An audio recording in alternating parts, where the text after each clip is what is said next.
Мы приходили не покорять, еще раз говорю, мы приходили заканчивать войны, помогать. Поэтому история ставит на места. Через личные примеры и историю, вот они, современные герои России. Анатолий Копыркин, заслуженный военный летчик страны, рассказывает студентам про свой путь в афганской войне. Он совершил выдающийся подвиг по спасению из Кабула сотрудников российского посольства и иностранных миссий, за что и получил золотую звезду. У нас всегда немножко спор идет между летчиками и штурманами, потому что, они говорят, летчики нужны для того, чтобы штурманов возить на работу.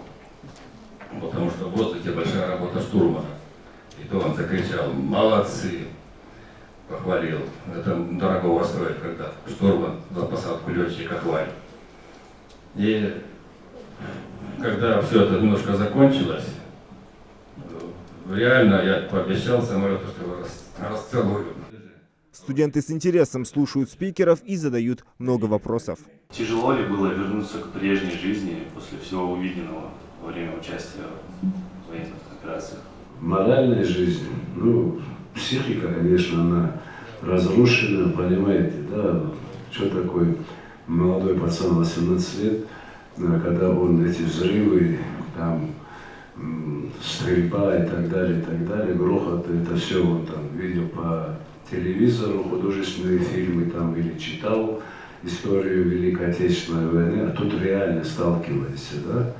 Все, тут моментально, все твои 18 лет, и все, что ты там прочитал, оно все моментально в течение нескольких, наверное, доли секунд проплывает перед глазами. В первые дни вторжения боевиков сводный батальон ОМОНа под командованием Загида Загидова участвовал в освобождении Буйнакского района Дагестана. При штурме Карамахи в 1999 году ОМОН внезапной атакой разблокировал окруженные бандитами подразделения внутренних войск, обратив неприятеля в бегство. Тогда Загид Загидов получил звезду Героя России. Студентов воодушевила встреча с знаменитыми гостями. Данная встреча очень актуальна, и так как я по профессии сама историк и очень интересуюсь именно такими темами, мне было очень интересно узнать именно от самих людей, побывавших на таких событиях, их точку зрения, их взгляды, и узнать историю их жизни.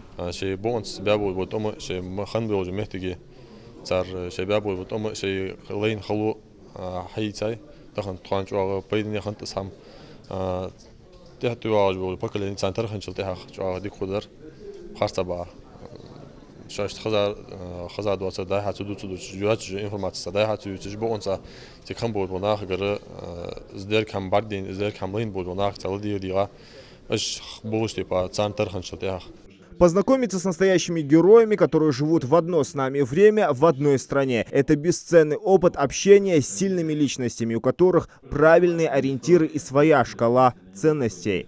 Это высокая планка, но ее надо достигать, говорят студенты. Современные герои России – межрегиональный молодежный патриотический проект. Он проводится при поддержке Федерального агентства по делам молодежи. Когда предложили участвовать в этом проекте, вот особенно здесь на Кавказе, я, не задумываясь, согласился, потому что это очень нужное и полезное дело, я считаю. Потому что хоть кому-то что-то, какая-то искорка в душу западет, потому что наше Отечество, оно наше, и должны заботиться мы о нем. Нам никто не придет, не поможет, никто наши задачи не решит. Только наши люди, подрастающее поколение, которое сменит нас, оно будет заботиться о том, что нам дала природа. Поэтому я очень рад этой встрече.